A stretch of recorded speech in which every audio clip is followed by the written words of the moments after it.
လုံးပဲမင်္ဂလာပါရှင် Sky Super Service က admin မင်းငယ်ဖြစ်ပါတယ်ရှင်ဒီကနေ့22ရက်နေ့မှာတော့မြန်မာနိုင်ငံကအစိုးရရုံးဌာနတွေက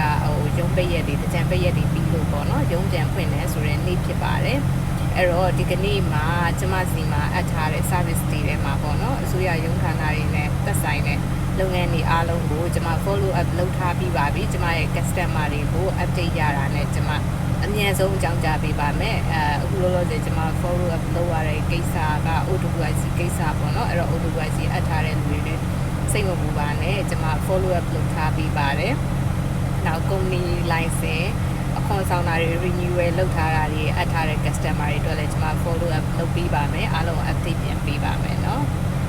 OWIC ကပြားရှိပြီးသားလူတွေကအခုမြန်မာပြည်ကိုပြန်လာမယ်ဆိုပြန်ထွက်လို့ရတယ်ထွက်လို့ရအောင်ကျွန်မလုပ်ပေးရနော်ကပြားမရှိတဲ့လူတွေကတော့